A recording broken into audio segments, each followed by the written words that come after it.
दोस्तों नमस्कार, मैं हिमांशु शर्मा और आप देख रहे हैं एस्ट्रो विद शर्मा जी। ज्ञान, विद्या, इसके भी मुख्यतः दो प्रकार होते हैं। एक होता है साधन साध्य। हम स्कूल जाते हैं, कॉलेज जाते हैं, पैसा लगाते हैं, कुछ समय पढ़ते हैं और हम उस चीज़ों को सीख जाते हैं, उस ज्ञान को सीख जाते हैं, उस विद्या को सीख जाते हैं।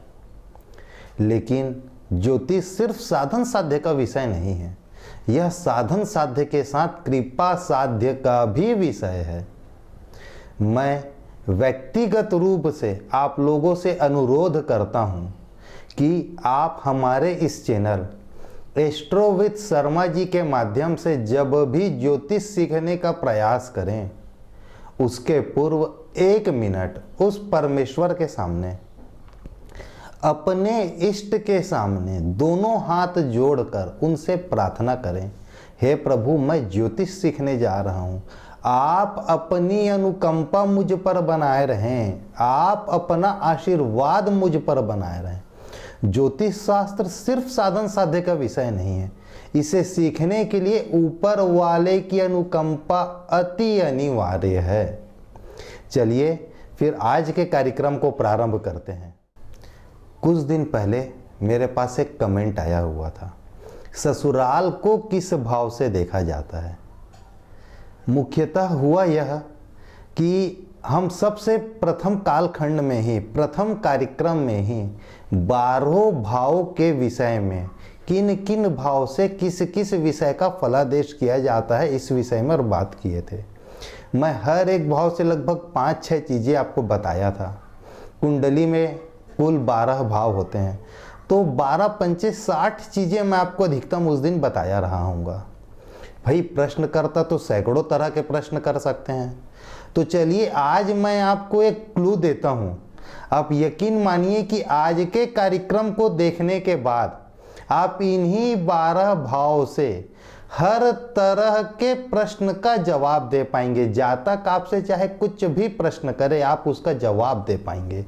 आज मैं इन 12 भाव के बेस पे आपको रिश्तेदारी को देखना बताता हूं। चलिए चालू करते हैं। देखिए, हम सबसे पहले कार्यक्रम में ही बात किए थे कि हम प्रथम भाव से तन को देखते हैं, द्वितीय भाव से कुटुंब को देखते हैं, तृतीय भाव से भाई बहन को देखते हैं, चतुर्थ भाव से माता को, पंचम से संतान को, सप्तम से पति पत्नी को, नवम से पिता को। अब सवाल यह था कि ससुराल को कहाँ से देखा जाता है। देखिए, आप थोड़ा सा ध्यान से चीज़ों को समझिए।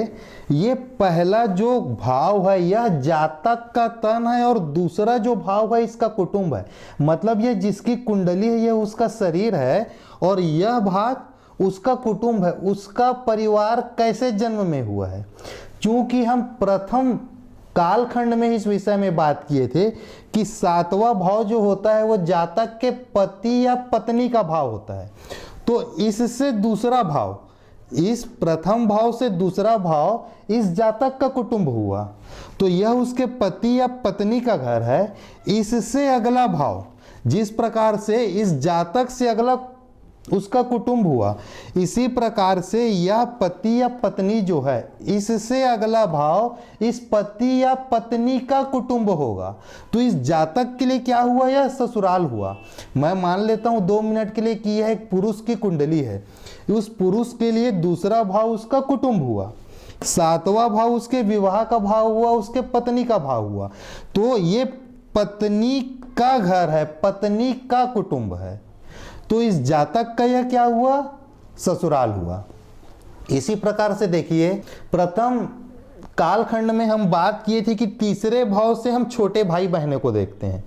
1 2 3, यहां से तीसरे भाव से हम छोटे भाई बहनों को देखते हैं और साथ ही साथ 1 2 3 4 चौथे भाव से हम माता को देखते हैं। इस विषय में हम प्रथम कार्यक्रम में ही बात किए थे।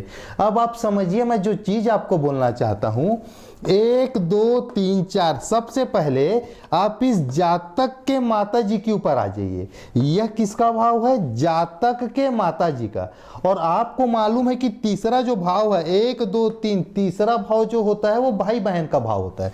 तो अब माता से 3 भाव आगे बढ़िए, 1 2 3, मतलब यह जो भाव हुआ इस माता के भाई का भाव हुआ।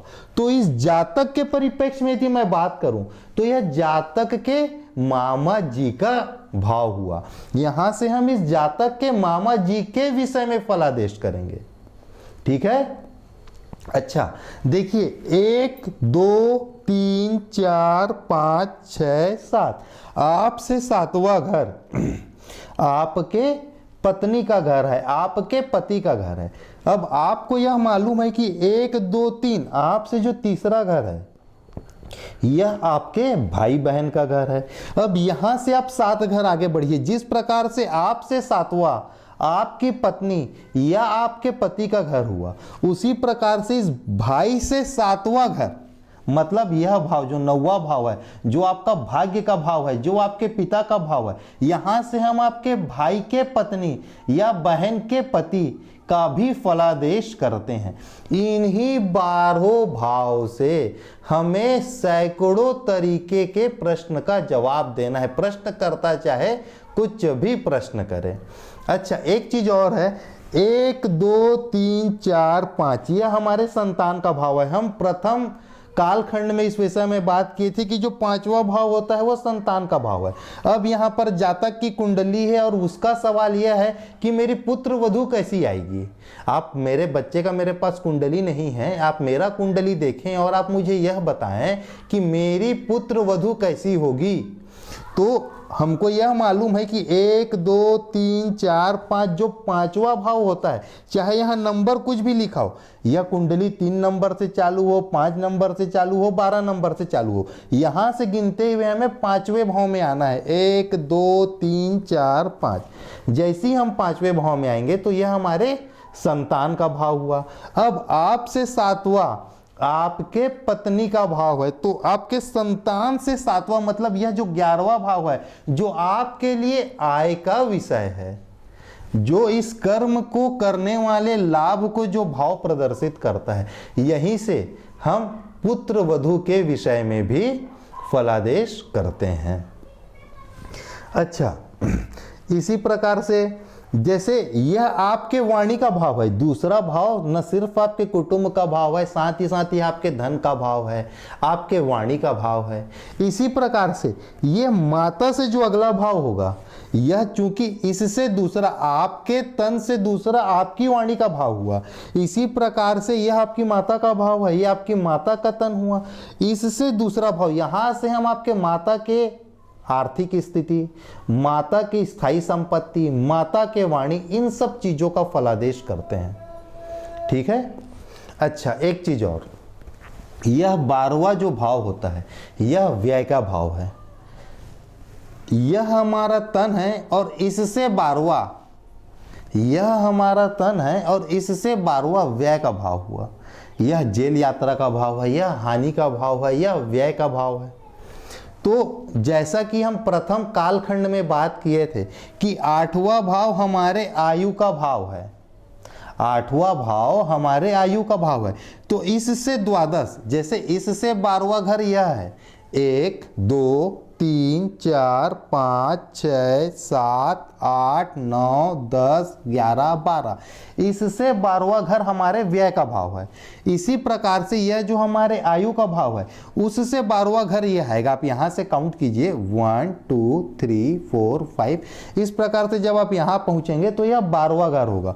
तो यह आयु का व्यय है, मतलब जो हमारे विवाह का घर है, जो हमारे वाद विवाद करने की क्षमता का घर है, जो हमारे रोजमर्रा की आय का घर है, यही हमारे मृत्यु का भी घर है, क्योंकि यह आयु के व्यय को प्रदर्शित करता है। इस तन के हिसाब से व्यय यह व्यय है, लेकिन जब आप 12 भाव हर जगह व्यय का काम करेगा।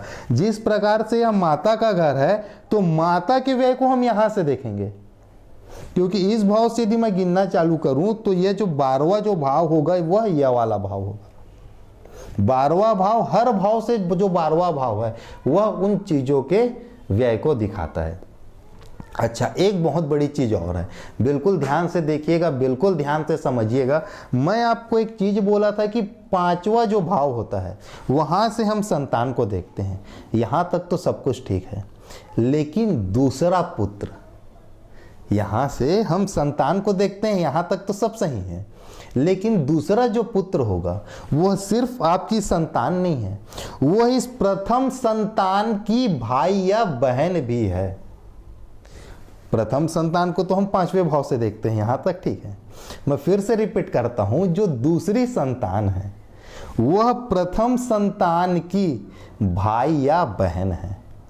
तो जिस प्रकार से 1 2 3 आपके तीसरे भाव से हम आपके भाई बहन को देखते हैं, उसी प्रकार से इस संतान के भाई बहन को 1 2 3 इस भाव से देखा जाएगा। इट मीन्स किसी व्यक्ति के प्रथम संतान को देखना हो तो हम पंचम भाव का इस्तेमाल करेंगे, लेकिन यदि हमें उसके दूसरे संतान को देखना है, दूसरे संतान के विषय में फलादेश करना है, तो हम 1 2 3, चूंकि तीसरा भाव हमेशा संतान का भाव होता है, तो इस संतान से तीसरा इसके भाई बहन का भाव हुआ 1 2 3। हम इस भाव से दूसरे पुत्र के विषय में या पुत्री के विषय में फलादेश करते हैं। चलिए दोस्तों, आज के कार्यक्रम को हम यहीं पर समाप्त करते हैं। अगले कार्यक्रम में हम फिर एक नए विषय के साथ हाजिर होंगे। अब समय है टीफ ऑफ द डे का। शाम होते ही, संध्या होते ही आप अपने घर के सभी कमरों का लाइट अवश्य जलाएं।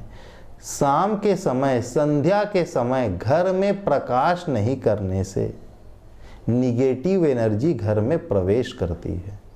इसलिए आधे घंटे के लिए आप भले घर में अकेले हो, आपको भले एक कमरे में ही रहना हो, लेकिन घर के हर हिस्से का लाइट आप अवश्य शाम को आधे घंटे के लिए जलाएं। ठीक है दोस्तों, नमस्कार। अगले कार्यक्रम में फिर एक नए विषय के साथ हमारी मुलाकात होगी। धन्यवाद।